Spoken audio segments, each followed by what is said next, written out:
ॐ सहना भवतु सहनौ भुनक्तु सह वीर्यं करवावहै तेजस्विनावधीतमस्तु मा विद्विषावहै। ओम शांति शांति शांति। हरि ओम।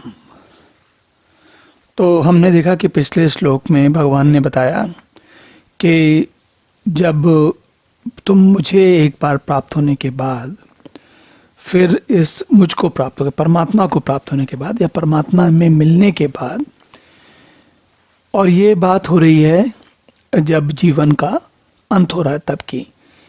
अगर जीवन रहते आपको परमात्मा की प्राप्ति हो गई तब यह बात नहीं लगती, लेकिन अगर जीवन छोड़ने का समय आ रहा है और उस समय आप परमात्मा को प्राप्त होते हैं, पिछले जो 3-4 श्लोकों में भगवान ने बताया है, तो उसके बाद कहते हैं कि उस स्थिति में परमात्मा को प्राप्त होने के बाद इस क्षण भंगुर, मतलब ये जो आने जाने वाला थोड़े दिन है, थोड़े दिन के बाद नहीं है, उस जन्म इस प्रकार के पुनर्जन्मों को तुम प्राप्त नहीं होगे। ये बात भगवान ने पिछले श्लोक में कही।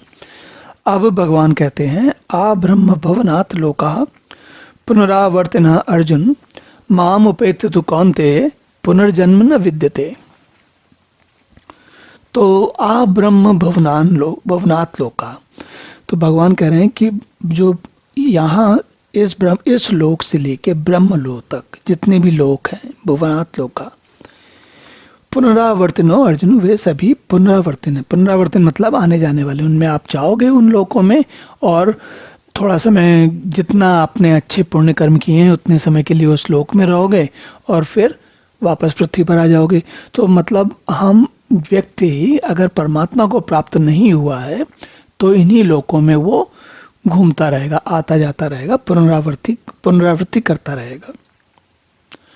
पुनरावृत्ति का अर्थ होता है, आवृत्ति का अर्थ होता है एक बार कोई चीज जाए और कितने बार आई। पुनरावृत्ति का मतलब कितने बार गई और आई।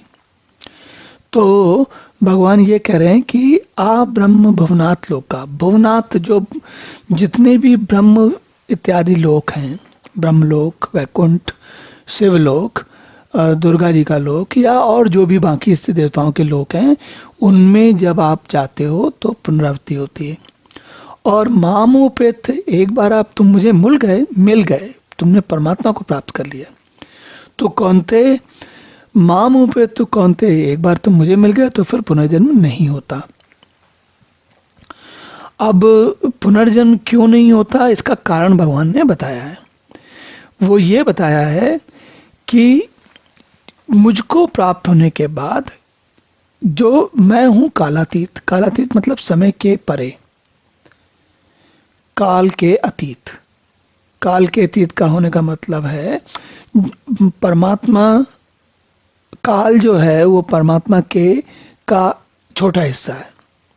मतलब काल परमात्मा में, समय परमात्मा में होता, परमात्मा समय में नहीं होता।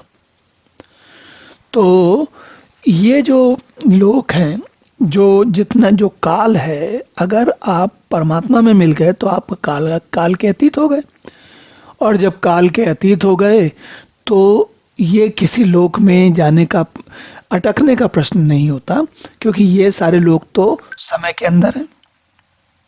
चलिए अब अगला श्लोक देखते हैं।